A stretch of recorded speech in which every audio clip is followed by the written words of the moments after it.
I still haven't really landed on a good opening, like a good hello. I'm almost considering just not doing it and just plopping down and starting. Like I've been doing that, hi, it's MJ, but I'm not sure that I actually like that. Hi, it's MJ and welcome back. Okay, so after my big Castlefest gown, and before I move on to other big things, because I do have a couple of those planned, I wanted to do something a little bit smaller and hopefully a little bit simpler, and I think I know just the thing. Hang on a second, I have to get the cat off of the fabric once again. I think this is going to be a recurring theme in my videos. Say hi to the people at home. No, he doesn't care. No. Okay, so I've had this fabric for a while. I'm not even sure where I got it. It was either gifted to me or I found it in my local thrift store. And it's a canvas, a cotton canvas, I think, with a very lovely print on it. This is not actually like a print that I would wear for normal daily wear, but ever since I got this, it gave me kind of the vibe for a cottagecore corset top kind of thing. So I think that's what I'm gonna make with this. And the pattern that I'm using is this one. I've seen a couple other people make this recently and be, you know, quite pleased with the look and the fit. So I thought that was a great pattern to use this fabric for. This pattern comes into size ranges. The smaller size has been unavailable for some time apparently. It certainly wasn't available when I tried to buy this, but since I'm right around that tipping point, I figured I'd get the bigger one and just make the smallest size here. In that vein, I am going to make a mock-up out of this just to make sure that the sizing that I think it will be is going to be accurate, because these patterns, they can run a little bit big sometimes. They have a lot of ease in them, and for a corset top you actually don't want ease. So I am definitely gonna need to make a mock-up to see whether the smallest size of this is gonna be a good fit for how a corset top should fit. The version that I'm gonna make is this one, the kind of the plainest one, without the point in the front and without the peplum, because I'm not sure I like the peplum. I think I am gonna make the pointed version at some point in the future though, but for this fabric and for this top I'm gonna use this, just a plain simple one. For the mock-up I'm just gonna grab a piece of cotton from my stash, which if it works out okay without too many alterations, I will use for the lining as well. The top also has binding all around the edges, and I had a look through my binding stash and I don't really have anything that fits with this fabric. So I'm gonna look through my stash while I look for mock-up fabric. Oh, hi Casper. Do you see a little bird? Yeah. Do you want to get the bird? Aw, I know you can't. We're inside. Where was I? Oh yeah, binding. I'm gonna look through my stash to see if I have any fabrics that could work as a binding. Like all you need to do is just cut out strips on the diagonal, and you can do that from regular plain old fabric. You don't really need to buy pre-made bias binding. So I'm just gonna take a look through my stash and see what lining fabric I can find and what binding fabric I can find, and then we're gonna start making a mock-up. Okay, my stash is a little bit of a mess. I have this blue fabric, but it has some sun damage, some stripes. For a lining, this could work. I just need to see if this matches with the print on the fabric, if I can also use it as a bias binding. So we'll put this aside. Then there's also this black cotton. It's a nice lightweight fabric, which is always good for a lining, but this wouldn't work as a bias binding. I think it's too thin, and also the fabric that I have is dark but it's not black, and I think it's gonna clash maybe. Then what is this? This is also cotton with sawdust on it, which means I probably got this from somebody who kept it in like a garage or something. It's a nice, oh, it's actually curtains. It's curtains, look. It's not as thick as the blue fabric and not as thin as the black fabric. And it might actually be kind of the right shade of dark blue, so I'm gonna put this aside as well. And then what else? This is assorted lining fabrics, which now that I think of it, assorted lining fabrics is just exactly the type of thing that I need. Oh, what's this? Oh, this is lining. Oh, like it's polyester. Yeah, no, that's all either not lining or the wrong type of lining. So no. Right, I think I'm gonna keep it as these three and see which one goes best with my fashion fabric. Hey, Casper. Hi. Do you mind if I use this surface? That is my work surface. It's not a bed. Yeah, I know you consider any type of fabric a bed, but not this one. Do you mind? Come on, come over here. Thank you. So let's go through my potential fabrics here. So I have the black, which I think is the best candidate for the lining because it's thin, but also I think it's too black for this fabric and the textures just look different to me. So maybe for the lining, but definitely not bias binding. Then we have our blue fabric. There's sun damage going here, so I need to be careful with that. But also, I think this is too blue. It doesn't really match well with any of the colors in my fashion fabric. So again, this could work for the lining, but I'm not sure. Then we have this dark blue curtain fabric, which is also kind of thick. Well, mostly it's not too thick, but it's stiff. Oh, that might be because it's curtains and it might be treated with something. I definitely need to wash this before I can do something with it. And actually color-wise, this matches pretty well. This fabric has a more interesting texture to go with the texture of my fashion fabric. So I think I'm gonna make the lining out of this one and the bias binding as well. So that means that now it's time to get my pattern pieces and start making a mock-up out of this fabric. Yep.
Hi. So I made the mock-up out of my lining fabric. I copied the pattern instead of cutting it out from the tissue paper, just in case I was wrong about the ease in the pattern, and I kind of was. Well, I rechecked the measurements and it turns out that only my bust was around the size 14 mark and my waist is actually between 16 and 18, which is a lot bigger than I'm used to in other patterns. But you know, home sewing patterns, sizing is always different from ready to wear, and they're also different from each other. So anyway, I copied the size 14 pattern and I cut it out of my blue lining fabric. So as you can see, it has quite a big gap. I do want there to be a gap. I don't want it to close head on. The picture on the pattern does have the edges touching, but I do want to see whatever I'm wearing beneath it. I do want that. The thing is, if I resize this, to a bigger size. The shoulders are already pretty far out and the back is pretty okay. Like that fits nicely. I just think if I cut a bigger size, then it's just gonna fall off of my shoulders entirely, and I don't want to have to grade the pattern in any way, trying to change the pattern from 14 to 16 to 18. You know, I don't want to deal with that. So I think what I'm gonna do instead is cheat a little bit. Cheat just a little bit. I'm just gonna add a bit of fabric along the front here. Just extend this a little bit, and on my lining fabric I can just sew on a piece, but then I am going to make sure that I add it to my fashion fabric from the get-go. So I'm going to make a mark on my pattern piece that this edge needs to be extended. I'm pretty happy with this. It's a little bit smaller than I was expecting to, but mostly in the waist area, like the shoulders and stuff. That fits fine. So I'm gonna cheat on this a little bit, and then we'll move on to the fashion fabric.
Okay, so I think I filmed all of this, but just to give an update, I cut out the outer layer from the fashion fabric, making sure to add that extra width at the front that I put into the lining. You can see the seam here, but on the fashion fabric is just one continuous piece. And I've also basted together both layers with wrong sides together so that the inside doesn't have any raw seams. Now my next step is to add the bias binding, and for that I am going to cut bias strips from basically my lining fabric. It is kind of a stiff fabric, so I hope it goes well, especially in the corners and the curves. We'll see. If it doesn't work out, I'll have to look for something else, but I think it will be fine. I'm not entirely sure how much bias tape to cut out of this fabric, because the pattern somewhere in here, or possibly here, this pattern comes with 2 sheets.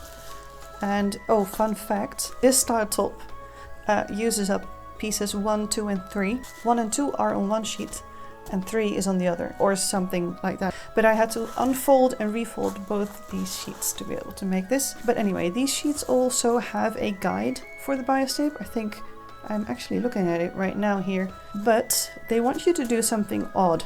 They don't want you to put it together like this. They want you to leave this seam untouched and then do binding from this point all around the armhole back up to here, and then attach all of this with the seam allowance going to the outside, and then covering that seam allowance on the outside with the rest of the bias tape. So they have added a guide in the pattern just for that, but I am not doing the line of bias tape that's on the outside edge. I just thought that was a little bit weird and needlessly complicated construction wise. So the guide that they have is going to be probably way too much bias tape, but I think I'm going to have to unfold one of these sheets, and probably both if I'm unlucky and I don't get it on the first one, to cut out the bias tape guide. I'll have some left, but that's not such a bad thing. Alright, I don't know if I'm going to film this, like these sheets barely fit on my floor, so I'm not sure I'm going to be able to get that into a shot, but we'll see. Maybe I'll do a bit of time lapse. Anyway, I'll get started on the bias tape, and after the bias tape is in, it's time for eyelets. Bias tape first.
Alright, we're almost done.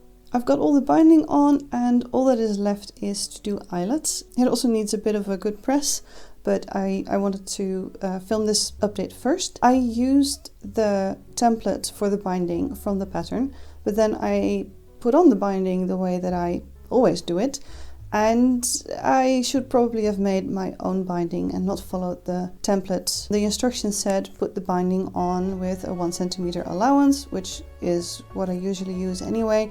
So I just put it on the way I always do it. I sew the binding to the outside with a 1 centimeter allowance, and then I fold it over the raw edges, fold it down on the inside, and whip stitch it down. So that is what I did, what I always do, except when I started on the arm size, and you'll notice that the binding is very wide on the inside, which is what happened when I used the template that they provide in the pattern. Once I sewed it on the outside with 1 centimeter and then folded it to the inside, there was just a lot more fabric, and I went back to the instructions, and I think the binding instructions for this pattern are kind of weird. What I figured out they want you to do is the binding that you make is very wide, and then they wanted you to fold it in half lengthwise and then sew that to the raw edge of the corset top on the inside. And then you have both raw edges of the binding level with the raw edge of the fabric. Then you fold that over so that the folded edge of the binding is now on the outside, and you top stitch it down. I mean, that does create a very neat edge on the outside. It probably looks similar to this, but with visible stitching. However, if you use that method, you end up with at least 2 more layers of fabric in the binding, because you've got a folded binding with 2 raw edges, and you add that to your fashion fabric and lining that you've already got here. So that's 4 layers. Then you fold the folded binding over to the outside, adding 2 more layers on the inside and then 2 more layers on the outside. Like, how bulky would that be? That just doesn't make any sense. Why would they not do the binding the way that I did it? Anyway, I'm sure that construction is why they made the binding template so wide. So I figured this out as I was pinning down the inside of the arm side binding, and I didn't feel like undoing all of my work up to that point. So I just I finished the arm that way and then did the same for the other arm side, because at least then those two look the same. But then for all of the outside edges, I cut my binding down to 4 centimeters, which is what you need for a binding that is just 1 centimeter wide the traditional way. So I have all of this left, and I probably should have just used a continuous binding method, calculated it myself. At least the binding's on from the outside. It just looks like regular 1 centimeter binding, but I just thought it was strange. I like the way this looks. The binding looks great with this fabric, I think. So the only thing that's left is to do eyelets and then lace it up so I can wear it and show you guys what it looks like. So I guess that's what I'll do now. I had to order new eyelets because all the ones that I had were silver. That would look weird. So I've got a pack of eyelets here that is a bit like dark metal. It's not black, but some kind of dark brown metal color. I'll go install these and then I can try it on.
Okay, wrap up time.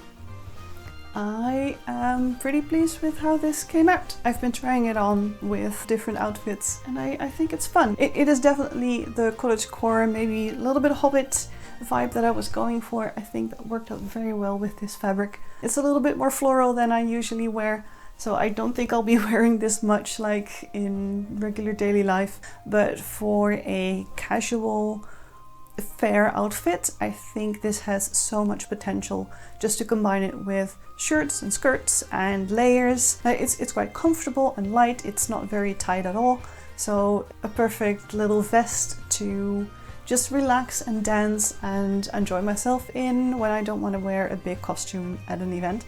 I think this will work out just fine. I do think now that I might have better gone with the bigger size because the front arm side is just a little bit close to my shoulder, and I think maybe the back isn't wide enough, which, you know, kind of matches up with the fact that I had to add a little bit of fabric at the front here. So I really liked making this. The pattern is fine aside from the weird bias binding construction, so I think I will be making this a couple times more. I'll be making more different versions. I am thinking of making this a dress. Close up the front seam, maybe put a zipper in the back, add a skirt.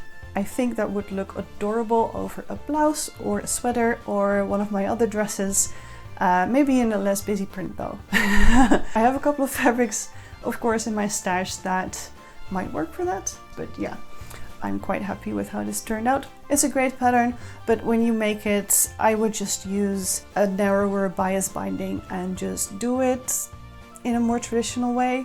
The way they did it was just really weird to me. So I would definitely keep that in mind if you decide to make this. Next up, I'm not quite sure what I'll be doing actually. I might actually this time finally, for real, get started on the tea witch that I mentioned in a video back in 2020. Or was it 2021? I forget, but there's a video a while back where I talk about upcoming projects, and I would really like to get started on the tea witch. And I just have to be brave and start figuring out the pattern, because I'm still not quite sure what the construction of it will be, so I guess I'll just have to start drafting. I'll just have to grab some mock-up fabric and just start. I think that's the only way I'm gonna get this done. If I wait trying to find the perfect pattern to make this with, I don't think I'm gonna get anywhere. Anyway, that is for the future. For now, I have a cute new vest that is gonna be the first of maybe not many, but a bunch. For now, thank you for watching, and I'll see you in my next video. Bye!